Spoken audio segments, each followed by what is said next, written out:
They notice the high triglycerides, the high glucose, the high fasting insulin. They'd see it there too. But yeah, if you come from there to this and you just keep piling on the fat, it can not only not get better, but could even get worse. Welcome to Meat Matters with Jenny Middich, your go-to podcast for all things related to animal-based lifestyles and optimizing your metabolic health. Today we have a very special guest, Craig Emmerich. Craig Emmerich is originally an electrical engineer, but he has spent the last 15 years studying and researching nutrition and working with thousands of clients alongside his awesome wife, Maria Emmerich. I had a chance to meet Maria at Meatstock this year, and she is amazing, so cool in person, and I love her to death. So this was such an honor to be able to sit down with Craig. Today we're gonna sit down, we're gonna discuss lipotoxicity, what it is, how you can tell if you have it, and what to do if you do. And we talk a little bit about the sugar diet. I just did a sugar diet experiment, and he and Maria just did a video on the sugar diet a few weeks ago, and it's kind of a big deal right now. So we had a nice discussion about the sugar diet and, what we think about it. If you end up liking this podcast, be sure to like and subscribe. Both are free and easy ways that you can support this channel and help it to grow. And that is enough of me talking. Let's dive into this interview with Craig Emmerich. Craig, Thank you so much for joining me today. Well, thanks, Jenny, for having me on. I'm honored to be here. So I wanted to start with talking a little bit about your background and your education, just so anybody listening out there can, know your credentials. Yeah. So I actually started, my career and went to electrical engineering school. So I spent early, I don't even know how many years as an electrical engineer and product manager. Got into healthcare in that space. I was a product manager for some healthcare informatics software systems, and then I went into and became a product manager for like PET scan, CT scan software. And so I was in that healthcare space in that part of my career. And at that time, my wife was trying to find some answers to her own problems. Maria she had PCOS, she had acid reflux, IBS, she had this extra weight, even though she was following all the guidelines of healthy whole grains and low fat and all this. She was running marathons. She still couldn't lose this extra weight. So she went into nutrition and started just learning everything she could about diet and reading studies and books on the topic, and just started implementing the changes she was seeing on this kind of low carb perspective on herself. And she reversed her PCOS. She, her IBS is gone, her acid reflux gone. She stopped running marathons because it was hard on her body and her joints, but she still lost the extra weight. So it was like this sort of epiphany for her. This is 25 years ago. And she just, everybody's asking her about it. And, one thing led to another. We started putting a book together of her recipes that she was giving her clients to help raise money for our adoption. And around that time, as she started writing these books, I pulled away from engineering just to commit to this business and what we're doing. So for the last, 16, 17 years, I've been just studying biochemistry and how the body works and the nutrition side of things. And eventually, started our keto book here. I wrote all the front matter and all the science in that book, as well as the Fire Carnivore cookbook. So got very much involved from that point. This episode of Meat Matters is sponsored by Element Electrolytes. I've been using Element since the beginning of my carnivore lifestyle. I use the raw unflavored packets, and each packet has 1,000 milligrams of sodium, 200 milligrams of potassium, and 60 milligrams of magnesium. I recommend drinking one packet of the raw unflavored electrolytes in 16 to 24 ounces of water first thing in the morning when you're beginning a low-carb lifestyle such as carnivore, because electrolytes can help to mitigate the worst of your keto flu symptoms. And then you can have a few more packets throughout the day if needed. For me, at over 2 years on carnivore, I still use these raw unflavored packets several times per week, and in the summertime, I'm using them a lot more because I do a lot of exercise outdoors, a lot of work outdoors, and I want to stay hydrated. They recently released some delicious sparkling water, so if you wanted something that had a flavor to it, these are the way to go. Both the raw unflavored packets and their sparkling waters are completely free of maltodextrin and are excellent choices on a carnivore or low-carb lifestyle. Right now, Element is offering my listeners a free sample pack with any order. So you can go to the link in the show notes. It's drinkelement.com/meatmatters. That's DRINKLMNT.com/meatmatters and get your free sample pack with any order today. Right. And you guys have a thriving coaching practice as well, correct? Yes, we have a website that we do, like it's all online. We have like a meal planning tool with all our recipes, and we have weekly coaching calls, like webinars, and support the group of people over there. Yeah, we're very busy between that and books and, YouTube and social media and everything, but it's really rewarding work and we love it. And, working one-on-one with people for 20 years now, you learn some things. You learn what works, what doesn't, what, may work for some people, may not work for others. So I think that's been an invaluable experience for us. Yeah. And you messaged me after you saw my interview with Dr. Nadir Ali. We were talking about lipotoxicity. You've experienced this phenomenon in your long-term coaching practice as well. So today we're just going to talk a little bit more about that because I know it's a topic that a lot of people are interested in. So what percentage of people do you think experience lipotoxicity in your client population? Well, percentage, it's hard to put a percentage on it. We definitely see it frequently. It's not uncommon. Part of this is, Dr. Nadir Ali. Nadir is awesome. I love him. He used to do a low-carb Houston event. And every year I spoke down at that, and he'd have us over to his house. He's the nicest guy you'll come across.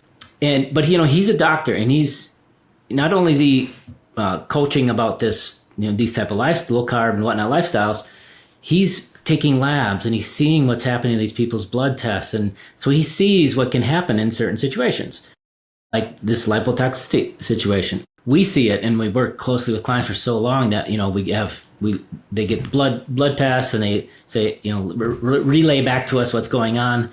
And there's others in this space who aren't just sort of health coaches that maybe aren't looking at labs and doing that kind of one-on-one work with clients.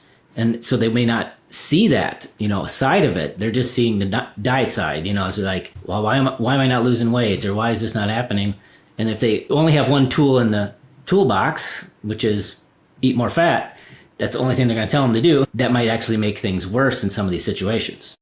Yeah, I think a lot of people get confused about lipotoxicity because they're always hearing in the keto and carnivore space, just increase the fat, And I do think a lot of people can see success doing that, but some people don't. And my husband was one of them. We were so confused for about a year. His markers were getting worse. His triglycerides were going up, his blood pressure, his glucose, his fasting insulin. He was not losing weight. I had lost 50 pounds and he had lost nothing. He had in fact gained a little bit sometimes.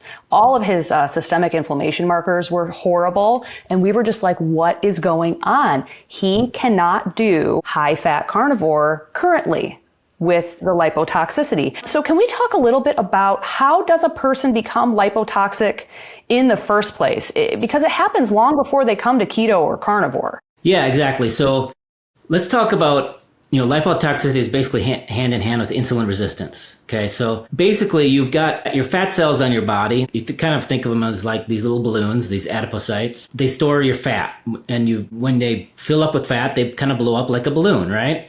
And the problem is they are kind of like a balloon in that they can only hold so much fat before they'll get so stuffed and inflamed that they'll burst. So it's a protective mechanism of the fat cell to protect itself, to reject insulin when it gets too full. So fat cell gets full and more fat. It gets to a point where it says, nope, I'm rejecting insulin. I'm not storing any more fat in me because I'm full. So if you have a couple fat cells that are in that state, not a big deal, right? If you have a lot of fat cells that are in that state of all being stuffed and rejecting insulin, saying no more fat in me, what's going to happen in the body? As you're eating high fat, that fat comes into the bloodstream. Your body is really good at tightly controlling. Basically, the pancreas's job is to tightly control energy in the bloodstream. So at any given time, like we're sitting here, we're not exercising, we've got like 80 to 100 calories of total energy in our blood. That's all the glucose, all the free fatty acids, all the ketones. And alcohol, hopefully we don't have any of that. But that's all the energy in our blood right now, 100 calories. So if you eat 500 or 1,000 calorie meal, and a lot of that's fat, your body's got to store that out of the bloodstream because it doesn't want that much in the bloodstream. If it didn't store it out of the bloodstream into your adipocytes, your fat, you'd have sky-high triglycerides, or it starts to accumulate in places it shouldn't, like the liver, pancreas. You get fatty liver, fatty pancreas. And so you really want the fat that you eat going into the bloodstream and then getting stored in your fat cells, because that's where it's supposed to go. But back to these fat cells that are stuffed and inflamed, they're all rejecting it. So what's the pancreas going to do? It's going to panic because there's too much fat in the blood. Your triglycerides are way up now because even though insulin's going up to try to drive this fat into storage, the fat cells aren't taking it. So now insulin goes even higher and higher, and you get a higher and higher fasting insulin because it's just trying to drive this energy out, but the fat cells are not taking it. So then it accumulates in the liver, pancreas, high triglycerides in the blood. It's an energy toxicity situation. So the question then is, next question probably is, how do you know when your fat cells are stuffed, or how? So typically when you're a toddler, most people, there's a point in life where when you're really young, you tend to make lots of new fat cells. And then you get to an age like a toddler and you don't really make a lot of new fat cells anymore. You just fill up and empty the ones you have. Well, that creates a personal fat threshold, right? It's a threshold of fat that you can gain before these fat cells are stuffed and start saying, nope, I can't take anymore. And so that could be, we've had women 120 pounds or one woman was 110 pounds, and she had so few fat cells, she was insulin resistant. She was a diabetic, she had fatty liver, all of the symptoms. Or you could have somebody who's 100 pounds overweight and you look at their blood markers and they look fine. The A1C is fine because they have lots of fat cells still that aren't stuffed and inflamed. The personal fat threshold that you currently have on your body, if you're close to it, so meaning a lot of your fat cells are getting stuffed or to their limit, a very high fat diet, even if it's zero carb, can make insulin resistance worse. It can make your triglycerides shoot up, can make your fasting glucose shoot up, your fasting insulin shoot up, all of it. It can make the whole state of insulin resistance worse. Yeah, exactly. So these people, they've gotten to the state of lipotoxicity in the first place by eating a standard American diet for the most part. But then they go and they start eating, I'm going to do low carb and high fat. And then they start to see all of these biomarkers declining, all their health declining, and they're not losing any weight or perhaps gaining. And they're like, what's going on? That is when I think people realize that they have lipotoxicity. It kind of would be hard to realize you had it before if you're just eating a standard American diet. It kind of rears its ugly head once you're eating this high fat diet, and then you're just like, oh, the high fat diet's the problem. It's like, no, your metabolic health is the problem. Yeah, and if they were eating the standard American diet, they would notice it through the markers as well, right? They notice the high triglycerides, the high glucose, the high fasting insulin. They'd see it there too. But yeah, if you come from there to this and you just keep piling on the fat, it can not only not get better, but could even get worse. Yeah. You'll know at that point that you've reached your personal fat threshold and that you need to do something a little bit different. I do want to be clear that this does not happen to everybody. Like a lot of people that watched my interview with Dr. Nadir Ali, they were like, oh my God, what am I going to do? And it's like, no, it's not a very large population that it happens to. And there are specific biomarkers that will inform you if this is happening. So it's like, I'm not going to tell anyone, don't do high fat carnivore, don't do a ketogenic diet. Do that because low carb works really, really well for improving your metabolic health and losing weight. But if after 3 to 6 months on this diet, you're noticing some specifics that we will talk about here in a minute, some specific biomarkers, and you're not losing weight, then perhaps it's time to start looking at something different. So what are some of the signs? What are we measuring when we are trying to find lipotoxicity? What can we measure? Well, to understand if you're kind of close to that personal fat threshold, there's a few different markers you can look at. One that's probably easiest to get done and understand is to get a fasting glucose and a fasting insulin. And then you can do a HOMA-IR calculation, which kind of tells your insulin sensitivity level, how insulin resistant you are. Basically, the lower the number, the better you are, and the higher number, the more insulin resistant you are. But you take fasting glucose and fasting insulin to make that. What's important about that is you'll get somebody who has a fasting glucose of 84 milligrams per deciliter. It looks perfect. But then you look at their insulin and it's 20. So your fasting insulin's sitting way up here. Yes, it's controlling glucose, but it's taking your pancreas is working its butt off to try to keep that glucose in check. So that's early insulin resistance, and that'll show up by that measure.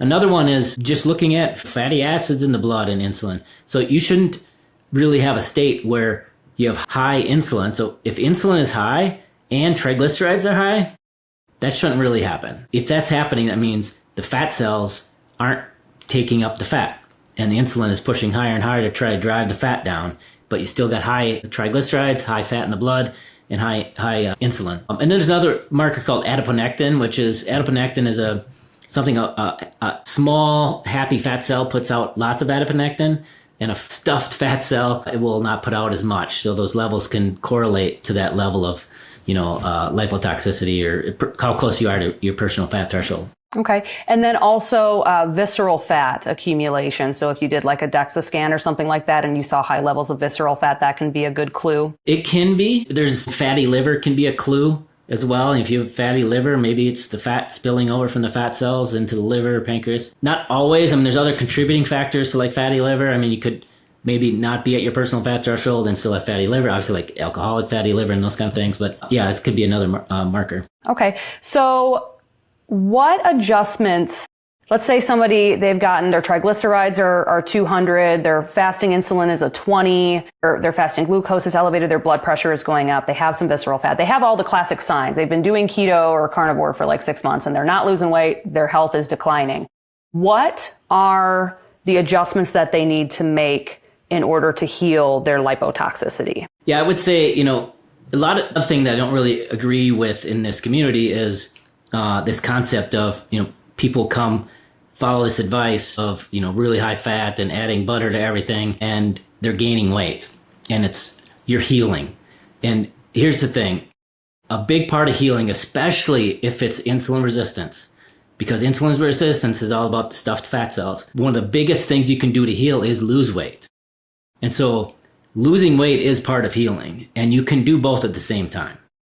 And so what you got to do is just go by your body. Like you said, if, a man who's 6 foot tall and he's got a lot of muscle, he can probably get away with adding butter to everything and all that and still do well on a low carb or carnivore diet. If it's a postmenopausal woman who's 100 pounds overweight, there might be some struggles there, or it might work for a little while and then, just stall out. So you really just got to go by your body and your results, right? If you're gaining weight and you have insulin resistance or any of these other issues, you need to lower the fat, because you're almost daily. We get people coming to us that are, I was following that advice and I gained 10 pounds. I gained 20 pounds and for not just, this isn't a 2-month thing. It was 2 years. I had gained 20 pounds and nothing. And then I started upping the protein and lowering the fat a bit.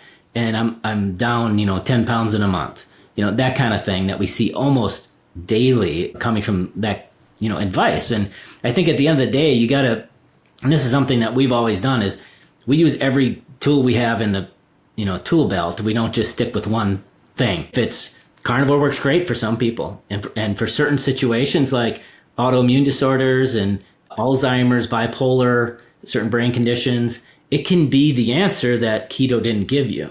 They maybe got better with keto, but not totally. Carnivore can maybe even take them to the next step and be symptom free. So it's a great tool for that. If it's if it's just general health, keto can be great for a lot of people too. And if it's a lipotoxicity situation, you really want to prioritize protein, and maybe even look at something like protein sparing modified fast, adding a day here and there where you get enough protein for your body size.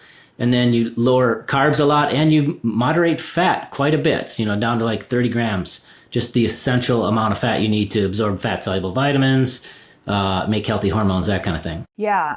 So basically, if you have lipotoxicity, it's time to lower your fat intake, your dietary fat intake. Yeah. I think sometimes people get confused. Like for most people that are coming to carnivore or keto, they have extra fat stored on their bodies. That's what they want to lose some weight. You have enough fat stored on you that your body can burn. You don't have to eat excess fat in order to get that energy. Because a lot of people think, oh, if I'm on carnivore, the fat's giving me energy, the protein is giving me the amino acids. When you have fat stores on your body that can provide the energy for you, is that correct? Exactly. We have this huge gas tank of fat on our body for a reason. It's there for, in our, early ancestor days, it was those lean winters when you couldn't eat anything for, you couldn't catch an animal for a month. And so you had to run off those fat stores for fuel, right? And so, that's why it's there and we have excess. So it's kind of like having a bucket of water and there's a hole in the bottom of it. That's your activity level or, BMR. And you say this bucket's almost full. So to make it empty faster, I'm going to pour more water into the top of it. It just doesn't make sense. And, you look at, there's been studies on this and there's lots of information on this. We have videos on this and presentations that you look at when you eat fat, it's digested so there's only 3 places it can really go, right? And you can either, 2 places initially. You can either get digested and enter the bloodstream, or it can go right out through the stool. There was a study that looked at exact same carbs and protein, but the fat was varied from I'm going to forget it now. It was like 20 to 80 grams of fat. There was like 60 extra grams of fat in one meal versus the other. And they collected the stool and looked at how much fat ended up in the stool. And it was like 1 extra gram.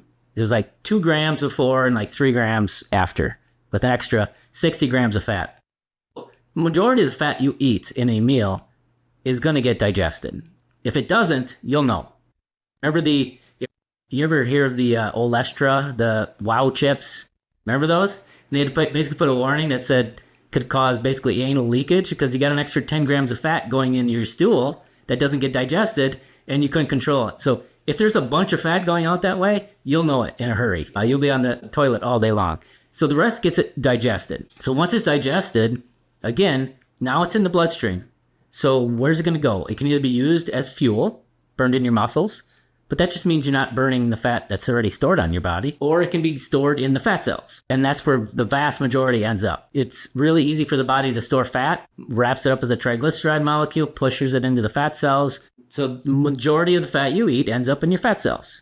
So that's kind of the starting point. Well, if I want to shrink my fat cells, lose body fat, maybe I'll put a little less into them by eating a little less fat. It's just pretty common sense. Yeah, it does make sense. I'm wondering, I think I know the answer to this question, but I want to ask you. So let's say I'm eating a stick of butter. My body has to burn that or store that before it's going to tap into my personal fat stores, correct? Well, generally speaking, so when the body takes this, it wraps it up into a big chylomicron when you're digested of all this fat. It's possible for that to get taken up, some of that fat to get taken up and burned in tissues before it gets to the fat cell. But it's a pretty low percentage that would ever have that happen. So really all it does is package up this big chylomicron, goes over to the fat cells and dumps it in. So it's not necessarily like it's got to burn this before it burns that. It's just that this from the diet becomes part of the pool. So here's your big bucket of fat that's stored on the body. Well, this is getting dumped in. So now it becomes an addition to this pool. And then the body is going to burn what's needed based on the demand at the given time. So, the cycle itself, there's something called fat flux. It's this process where the body's constantly has fat coming in and out of the fat cells. So in the fat cells, there's a triglyceride molecule, which is 3 free fatty acid molecules linked together with a glycerol backbone. And the first thing the body does when it needs some energy is it cleaves off the glycerol. And then the free fatty acids, they get bound to something called albumin, which makes it go in the bloodstream. Bloodstream's with water. Oil doesn't mix with water, so albumin helps it, go into the bloodstream. And so the 3 free fatty acids can be taken up directly in the muscle as fuel. And that's actually, when you're keto or carnivore, the vast majority of the energy that you burn in your body is not ketones. It's free fatty acids. And so those free fatty acids get burned by the muscle and heart and other tissues. And then when you have extra of those free fatty acids, so there's always seems to be more fatty acids coming out of the blood than you really need at a given moment. And so the extra goes to the liver, gets packaged back up with glycerol and into a triglyceride, put into a particle, and a lipid particle, and sent back into storage. So it's this kind of flux constantly. And so what you really want it to do is all this stuff going back in, you want it to be less than the stuff coming out and getting burned, and you get a negative fat flux, or, basically you have this slow reduction of the total amount of fat stored on the body. And it's really kind of that simple. Yeah, that makes sense.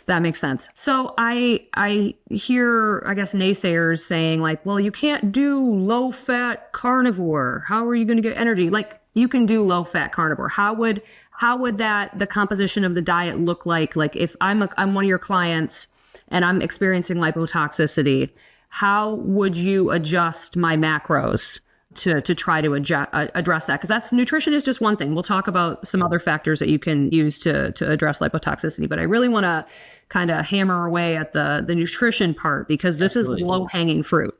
Definitely. So I mean, to start with, your body has a lot of calories and energy already stored on it.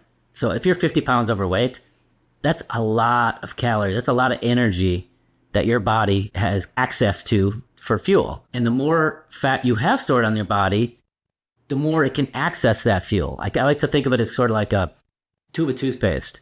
When the toothpaste is completely full, you squeeze it to get some out, you're probably getting more out than you really need. Once it's almost completely empty, it's hard to get that fat out. And so in that way, you adjust the amount of dietary fat based on how much body fat there is. The more body fat you have stored, it's really easy to pull enough out of storage to fuel your body. And so that way you can have less in the diet. As you get closer to maintenance, you need more fat in the diet, because again, it's harder to get that last bit of fat out. You don't have a lot of fat on your body you want to maintain. So you're going to up the dietary fat. And so if somebody's in that situation and they want to stick to carnivore, step one, I would say, cut out all the dairy. Just eat the fat that comes with the meat. Don't add a stick of butter to it. Our ancestors didn't get out the butter churner every time they, killed an animal, right? And then if that doesn't quite get you where you want to need, as far as weight loss and whatnot, take one of the meals and switch it to something that's a little leaner. So let's say you're eating, a bunch of bacon and eggs and butter for breakfast and a huge ribeye for dinner. Okay, switch one of those. Switch the ribeye to a filet mignon, a tenderloin, or something leaner.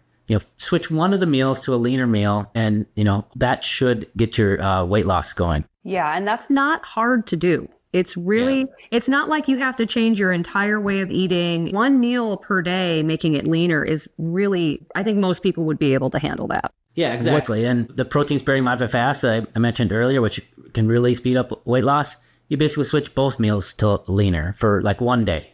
It's not something you do every day. It's not a diet. It's just it's a tool to help speed up weight loss or break a stall. I am happy to announce that my new book, Complete Carnivore, is now available for pre-order. Complete Carnivore is an in-depth guide to the carnivore diet, along with 80 plus carnivore recipes. And they're not just like cooking meat recipes. There's recipes for carnivores at any stage of their journey, and it definitely helps you mix it up a little bit if you're getting bored on the carnivore diet. When I was writing this book, I was really aiming to make this like the encyclopedia of the carnivore diet, and I am super excited for you to read it. Pre-sales are a huge deal for any first-time author, so if you'd like to show your support for me in any way, please consider pre-ordering this book. I will put the links in the show notes. Amazon and Barnes & Noble both have really good pre-order deals, where you will get the lowest price the book ever was from the time that you pre-order it to the time it's released. So let's say, for example, Amazon has a flash sale on my book, and you've already pre-ordered it, but then it goes down in price to like $20. Well, on release day, you will pay that $20 lowest price because you had already pre-ordered the book. Also, the book typically ships on release day, so you get it right away. Let's get this book onto every bookstore shelf in America and share the healing power of the carnivore diet with the world. Pre-order links are in the show notes, and I thank you so much for your support. I really appreciate it. Yeah, I'm glad that you mentioned fasting, because Dr. Nadir Ali talks about what he does is nutrition, the high protein, low fat, low carb, if people are including some carbs. And the second treatment is fasting. And the more fasting you can include, the faster you can resolve your lipotoxicity. So can you talk a little bit about, you talked about protein sparing modified fasting. Can we talk about how you guys utilize fasting in your coaching practice? Yeah, the one I did differ slightly with Dr. Ali on the longer term fasting, only because extended fasting longer than 24 hours, you're going to start using up lean tissues. And a lot of times that's muscle. And muscle, especially after a certain age, after we get 50, 60 years old, it is so hard to maintain and gain muscle. And so any loss of muscle is something I don't want to do. And so we stick to intermittent fasting. So you just limit, number of meals or the time during the day, and shut down the kitchen outside of the meals, or protein sparing modified fast, which is it's a kind of a weird term. It sounds like you're sparing not eating protein or something. You're basically only eating protein, but you're sparing. So the way it came about and the term came about is that the scientists over the years, they saw how well fasting worked for weight loss in these situations, but they also saw how much muscle and lean mass you lose when you eat nothing, because your body always needs a constant supply of amino acids. And maybe this can divert into the sugar discussion later. But so amino acids, you think about your body. Yeah, if you're eating a lot of sugar, that's going to spare you from turning protein into sugar, because certain parts of the body still need glucose, like red blood cells and whatnot. But your body always needs amino acids. Think about all the skin, hair, nails, all these tissues. Autophagy. Autophagy is the body's process for breaking down old cells and then building up new, healthier cells from them. Your body, the Nobel Prize winner for autophagy estimated that every 3 to 4 months, we turn over all of our protein cells through autophagy. And that's without any fasting. That's just like everybody, normal person walking around. So you always need these amino acids to fuel these processes. And if you're not eating enough amino acids, or you're eating none, you're going to lose some of that tissue over time. And too often it's muscle, which we do not want to lose.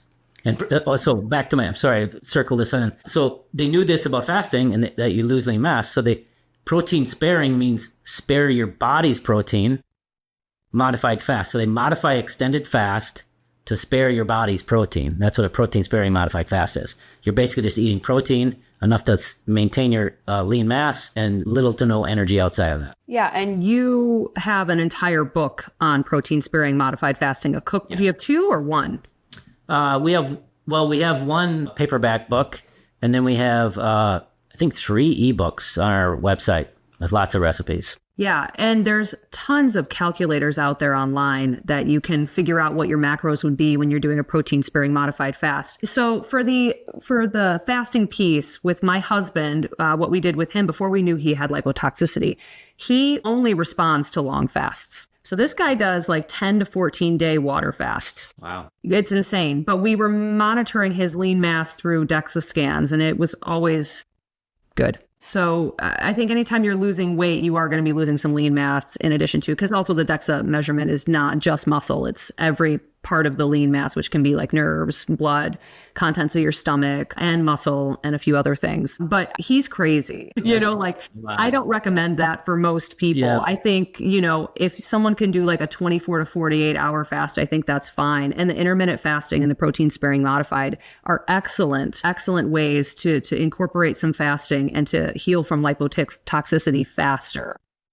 Yeah. And everybody's different, a little bit different and all that. And there's definitely components that you can do to hopefully try to limit it, as much as possible, like, strength training and doing different things. But yeah, I mean, at the end of the day, the body needs those amino acids, and you're not going to notice it in a month, 6 months.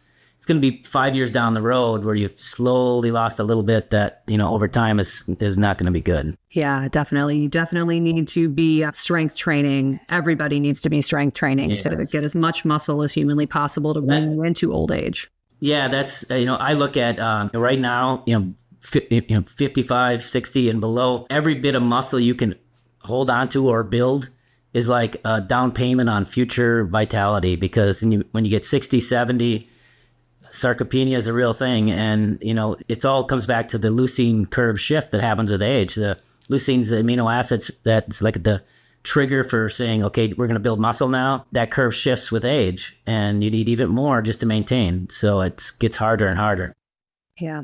The third tier, I'm glad that we're talking about strength training. The third intervention for healing from lipotoxicity is for Dr. Ali, says zone 2 exercise and some strength training. In your practice, when you see a person with lipotoxicity, what kind of exercise are you encouraging them to do? But yeah, definitely strength training. If you look again back to the body, everything we talked about with those fat cells and all that, you're going to have high triglycerides and high glucose, and your body's struggling to store these fuels. If you shrink your fat cells, now you've got more place for fat to go.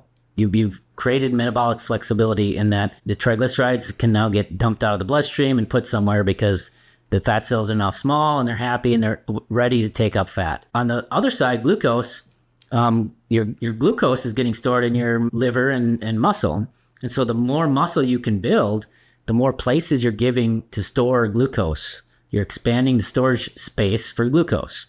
That helps with insulin resistance as well. The two things you want to do is build muscle and shrink your fat cells, and that is the best way to reverse insulin resistance. Okay, so when we're with the exercise, we've got the high protein, low fat, low carb diet. That's the first thing, nutrition. Second thing is including some fasting. However, you can do it occasionally. Not 10 to 14 day water fast like my husband. I don't think most people need to be doing that, but a little bit of fasting and then some exercise. Is there anything else that you guys do in your practice to help these people improve or heal from their lipotoxicity? I mean, those are the key ones. And I would even say, they don't have to be low fat. And so a lot of things too with these terms, people will be like, well, that's this or that or that. And you say, how many grams of protein are you? Well, that's the same as I'm saying. I'm calling that moderate. You're calling it high, or all those different. So that's why we like to hone in on macros and look at how many grams of protein, fat, and carbs are you talking about. And generally, if you're adding sticks of butter and eating the ribeyes, you might be 200 grams of fat. Maybe back that down to 120, or that's still not low fat in any sense of the term, So, protein sparing modified fast where you're eating 30 grams of fat for that one day, that's low fat. But you could, eat moderate fats and do really well.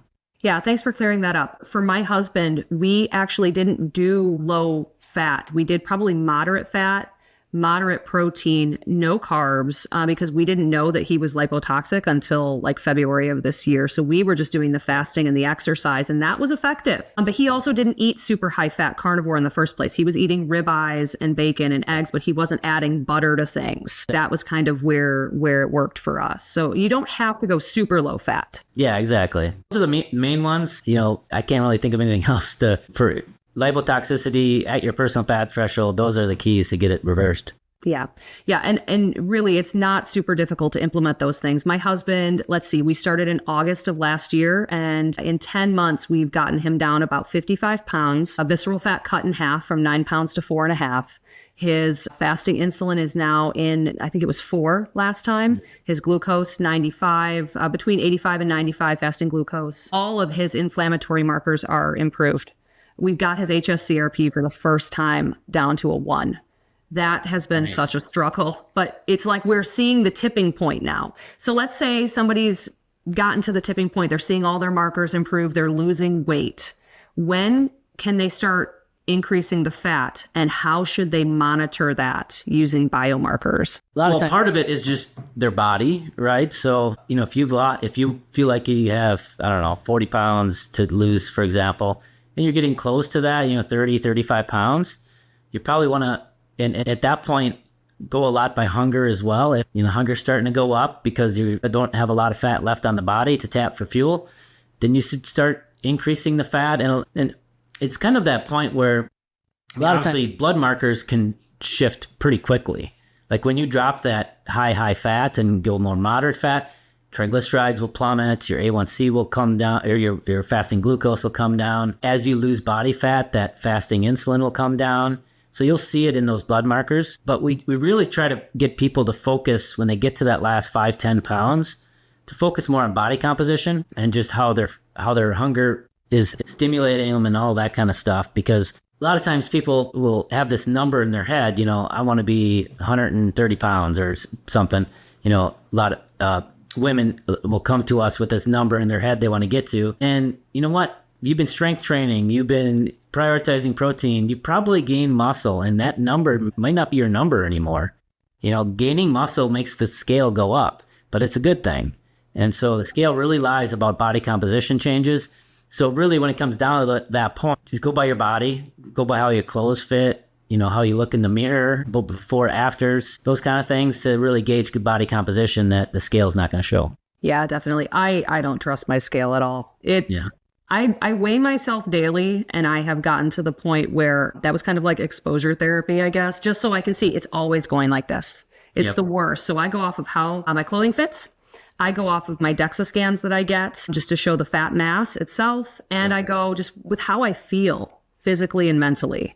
And all of that kind of helps me move in the right direction. All right, well, great. I feel like this was a good discussion to kind of bring the whole lipotoxicity idea down to earth so that people can implement these changes easily. I don't think it's something to be scared of. You can easily determine if you have it. And I'll put this up. You can maybe put this up. I'll send it to you. But here's an example of somebody who came to us that they did high-fat carnivore for 18 months. My blood sugars doubled. And as a diabetic, I was really ill. My triglycerides were very high. Got diagnosed with non-alcoholic fatty liver. I got told by a lot of well-known carnivore advocates I was lying, trying to ruin the carnivore name. And basically, they lowered their dietary fat, and fasting glucose came back in line, and now they're doing great. And that's the part that I think, we have all these tools in our tool chest. We use keto, we use low carb, we use carnivore, we use protein sparing modified fast, we use supplements, we do all these things that we use every tool we got to help people. And I think when you get stuck with it's this or nothing, that's when this kind of thing can happen. So you got to be more open-minded to different techniques, I think. Yeah, I completely agree. The world is not black and white. It is many shades of gray. Yeah, sure. So let's pivot into a sugar diet discussion because the sugar diet's been blowing up, especially in our space. A lot of people have been talking about it. So let's talk about it a little bit. I just did a sugar diet experiment, 8 days. Yeah. That video is live on my channel now. So if anyone listening would like to watch that, go and check that out because I have tons of data. I did before and after blood work, before and after DEXA scans, and I monitored my glucose using a continuous glucose monitor throughout the whole experiment. Very interesting data that I got. And it did not work for me. So I gained 5 pounds. Yeah. I have some ideas as to why. I think my Hashimoto's hypothyroid played a big part in why I gained weight. But why don't we talk a little bit about your thoughts on the sugar diet? Oh, man. So when I was we've been in this space for so long, and even carnivore, I've eaten carnivore for over 8 or 9 years now. And it was to deal with my Lyme disease pain. And it does help a lot when I stick closer to carnivore for my pain. But we wrote a book on carnivore, 5 years ago. One of the things in that book, we talked about, what's the most nutrient dense food you can eat. And I did a presentation over 5 years ago. I think it's 6 years ago. It was Hack Your Health. KetoCon, it used to be. And it was on a case for carnivore. And in that presentation, I put up a slide, and it said, regardless of diet, you ask any nutritionist, any specialist, anybody, if I give you 2 plates of food and they have the same calories, but one is loaded with vitamins and minerals and the other one has almost no vitamins and minerals, what's going to be healthier for me? Nutrient-dense foods are always going to be the healthier option, right? And at that time, it was an argument for carnivore because with carnivore, animal proteins have the most vitamins and minerals. I mean, beef liver is probably the most nutrient-dense food on the planet that you can eat. It's absolutely loaded with, and just steaks will blow out. And in presentation in our books, I have all these charts of the 13 most vital vitamins and minerals, and comparing a steak to broccoli and kale and blueberries, and the steak blows them out of the water. It's like one item is higher in blueberries than everything else. The steak is higher, and those kind of things.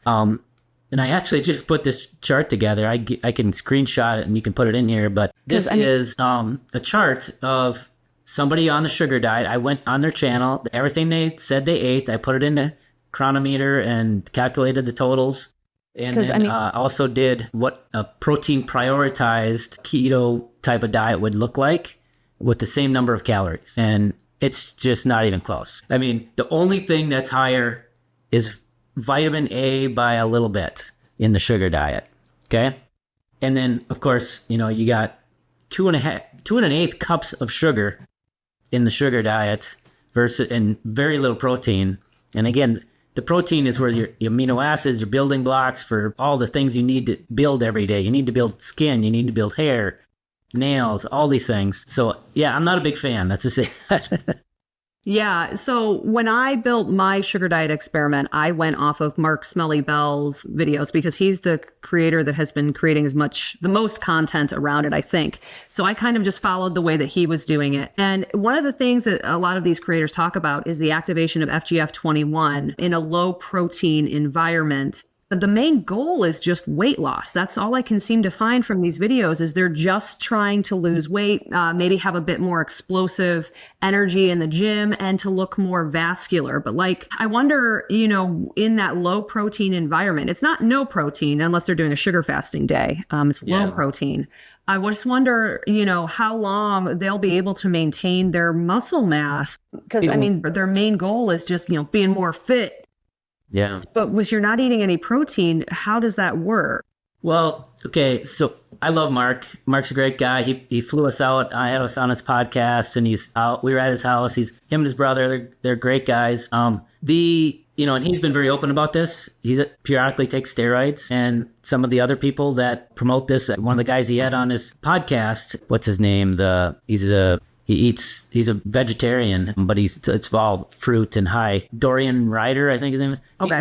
He takes steroids too. And some of these others. So it's like these top guys, they're taking steroids and doing this. Well, guess what? You're in an anabolic state all the time.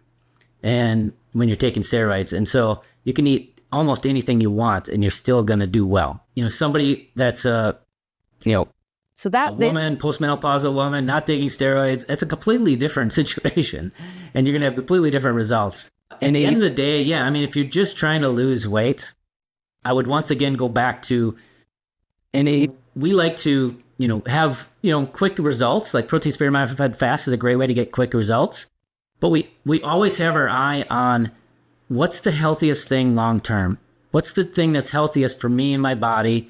That's always going to be whole foods. It's always going to be nutrient-dense whole foods, the most nutrient-dense food you can eat.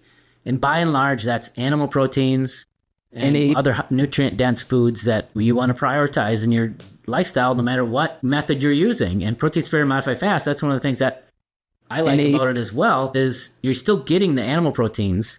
And so the animal proteins are some of the most nutrient-dense foods you can eat. So you're still getting, even in a protein-sparing modified fast, where it's almost like a fast, you're still getting a good amount of vitamins and minerals for your body to stay healthy and all that. That's kind of the way we look at things. Yeah, I love Mark Smelly Bell as well. I think he's very fun to watch. I would like to interview him on the podcast just to talk about the sugar diet a little bit more. Another way you can activate this FGF21, it's the low protein that's key, not the high carbs. You can do a 4-to-1 ketogenic diet and accomplish the same thing while still getting nutrients and not having your blood sugar go sky high. I would still, even a 4-to-1, if it means low protein, I'm not a fan of it. I don't see a scenario where a low protein is going to be healthier with the lack of vitamins and minerals. Again, even fat. I've done charts that I can give to you that compare sugar to MCT oil, and sugar has more vitamins and minerals than MCT oil. And even if you go to something like butter, there's maybe some vitamin A, and that's about it.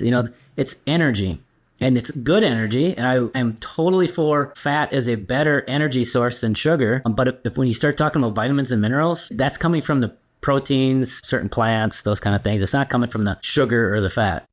Yeah. So I guess the lesson is, who cares about FGF21, hormone ramping up? Why don't you just, do it while you're getting the amino acids, the fatty acids, the healthy foods, instead of plowing tons of sugar and fruit and candy. Exactly. Try a protein sparing modified fast instead. You probably get similar results at the end of the day.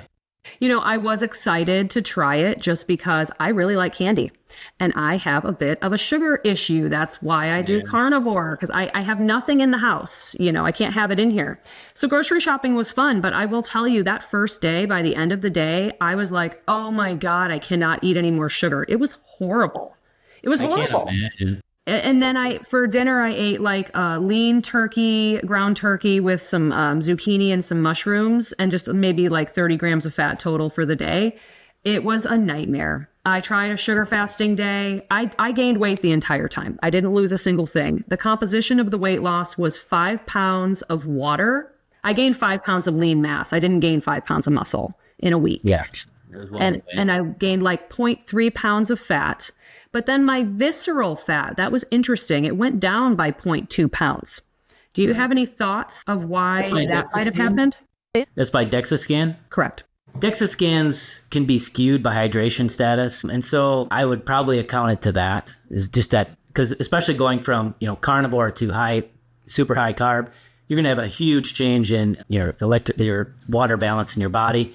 That's going to skew the measurements in that test. That's kind of what I thought it was too, because I honestly thought that the visceral fat would have gone up because with FGF21 activation, that is, those levels are high in non-alcoholic fatty liver disease. So I thought perhaps something like if the FGF21 had gone up, perhaps the visceral fat would go up. But that was an interesting reading. The only other thing that I noticed, obviously the continuous glucose monitor data was horrible. My variability went from 11 to 36. My average glucose went from like 95 to 115 or something like that. So that the impact was very clear there. But then I saw my HDL drop by about 30 points. It was still okay, 54, but like I typically have HDL in the 80s to 100. So that was, great. I only did it for 8 days. Wow. So I wonder, like Mark, he's doing it for, I think, 2 months now, but he's not taking any markers, no continuous glucose monitoring, no DEXA, no nothing. It's just off of how he feels and the weight loss. So I'm just wondering what the long-term metabolic impact is. Exactly. And that's, again, back to Dr. Ali and people like us, people like Nutrition with Judy, Judy Cho, she's an advocate for this as well. Is, a lot of times carnivore harder is not the answer because she sees it in her patients. She sees the labs, she sees what's happening. And so you really gotta, to know, I think not taking certain labs, I'd love to see what his triglycerides are or his, some of the other markers, the insulin, insulin's probably down because his weight's down, but, fasting glucose and these different markers, it would be interesting for sure. LDL, HDL, all those things, see what's happening. But I think what you do is the right way to do it is to look at the markers and see what's really happening in the body. Weight loss is not always the end goal. Health is just as important, right? Right. And another thing I was going to mention too is we have so many clients that come to us who do great, and then suddenly we won't hear from them for like 9 months or a year, and they come back and they say, I was just going to have that one cupcake. So 9 months later, I gained all the weight back because it was just, they couldn't stop, and it's the trigger. So I think, that's a big component as well to the emotional or, the addictive side of it all. Yeah, I had a really hard time getting back to strict carnivore. Let's see, this ended like 2 weeks ago. I ramped down the carbs. I just was eating some vegetables, but I did have a few instances where I just ate some desserts. And it makes total sense. And I think the mental health impact was profound. I used to suffer from depression and anxiety really, really bad. I had to take medication for it. On carnivore, nothing. I never have anxiety attacks. On day 7 of the sugar diet, my anxiety returned. Wow. And that was, in addition to not losing weight, feeling like crap the whole time, my gastrointestinal stuff was horrible. I had horrible heartburn. Just all of that, the mental health aspect of it, I would never do it again just because of that. Yeah. Yeah, I agree. I won't be doing it anytime soon. Well, I'm very glad to have been the test dummy, and the results are don't do it. So I appreciate you doing it and taking the markers to show it too. Well, just one of the things when I came to carnivore, I could not find blood work videos on YouTube. Now they're pretty common. But when I first started, I couldn't find what my, markers should be. So I researched it and created content around it. So that's kind of my thing now is doing N of 1 experiments. But when I see all of these people creating these sugar diet influencers, I guess you could say, not taking any markers whatsoever, but just being like, oh, it's great, blah. I think that's kind of a disservice to the general public because a lot of people, they're going to be like, ooh, I can eat sugar all day and lose weight. Yes, let's do it, But what's happening? So that's kind of why I wanted to do it and be a test dummy just to show what actually happens. I'm 41. I have Hashimoto's. I work out, but I wouldn't say I'm like buff. I don't take steroids. I'm just a normal person. So what happens when a normal person does it? And it wasn't great. Yeah, definitely.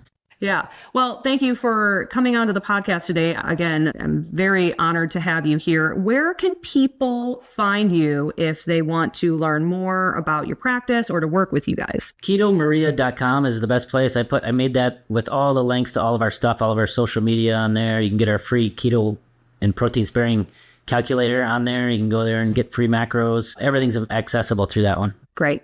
Good to have a one-stop shop. Now, with all of the carnivores that I interview, I always like to finish off with a session of rapid fire carnivore questions. Are you down for that?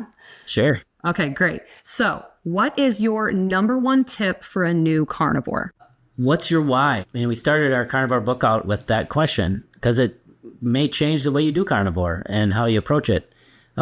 If it's autoimmune protocol, if you have autoimmune disorder, we have an autoimmune protocol in that book that you just go to beef and salt and then you build back up other proteins, eventually maybe eggs, and see how your body reacts and see if symptoms come up. If it's just general health, then you can kind of do it however you want. If it's weight loss, we would do it without dairy because dairy is one of those foods that just makes weight loss harder when you have dairy in the diet. So determine what your why is first. Great advice. So what is your favorite carnivore food? Probably just Great burgers advice. without the bun, burger patties. We get Butcher Box has these smashed burger patties and we make those up quite often. Great advice. I love a good burger. This next question is not necessarily carnivore related. It's just anything that comes to your mind. If you were stuck on a desert island, what 3 things would you bring? Great advice. My crossbow, something to make a fire, and maybe like tools to make like fishing line to fish with to survive. Great advice. You would definitely be surviving if you brought those 3 items. What is the most common mistake that new carnivores make? Not adjusting the diet based on your goals. So again, if weight loss is the goal, don't eat sticks of butter. Just lower the dietary fat, just stick with the fat that's coming on the meat and that kind of thing. We get kind of caught up. And I know in some of these spaces, it's for clicks, eating sticks of butter on Instagram and stuff. They're just trying to get a reaction. But, so many people in the space, that, well, I want to look like her and she's doing it. So, but guess what? That person is like 6 foot something. I swear these influencers are all 6 foot something. They are in maintenance. So yeah, you need more fat when you're in maintenance. You're not trying to lose weight. There's all these factors. And so you got to factor that in and approach it differently. Yeah, you definitely need to adjust the macros and the diet to your goals. Yes. Don't try to follow what your favorite influencer is doing. You can get ideas, but don't do it exactly like them. Yeah, even me, like I'm in maintenance too, but if I ate like Dr. Baker, I would gain weight because I couldn't even eat that much. But, he's so active and so big. It's what he needs. Yeah, exactly. Okay, next question. I've encountered a weight loss stall on carnivore. What would your advice be to get the scale moving again? Dial the fat back a little bit and add some strength training. Those would be the 2 biggest things to get the scale going. Knowing what you know now, what would you do differently if you were starting carnivore today? Boy, that's a good question. When I started carnivore, it was for my pain and it was necessitated something to try to reduce my pain. Actually, when I made that decision, there was somebody, Charlene Anderson, who I came across online, who had been doing at that point for like 15 years for her Lyme disease pain. She had been doing carnivore. And so now, I don't know, it's 25 years or so she's been eating that way. But so I thought, well, if it's working for her, I might as well give it a try. And it did help me. Yeah, I'm not sure, but really what I would change, because I went straight to beef and salt and I figured out, what worked for my body. And then I found a good place with food that I like and I don't inflame myself or get pain going up. So I'm not sure if I'd change anything really. That's all right. You don't have to change anything. You obviously got really good advice in the beginning, so you knew what to do. Having those pioneers, that a lot of people don't even know about because they keep to themselves. Yeah, that's true. Final question. If you were able to go back and give one piece of advice to your 20-year-old self, what would that be? Take Lyme disease and ticks seriously. Growing up, in the woods and hunting, you get ticks on you frequently and you got a tick, take it, get rid of it. and you don't really think a lot of it. And now, especially now, Lyme disease is getting more prevalent, and my firsthand experience of what can happen, with the autoimmune disorders it triggered in me. Yeah, I would take ticks a lot more seriously. And for anybody out there that, is in areas where there are ticks like this, you can get ticks tested now. It's a lot cheaper than the human blood test. So if you have a tick that's embedded in you, take it off, you put it in an envelope, you ship it to them, and it's maybe $100, $150 to get the tick tested to see if the tick had Lyme. So then you don't have to get the expensive human test. I would very much encourage that.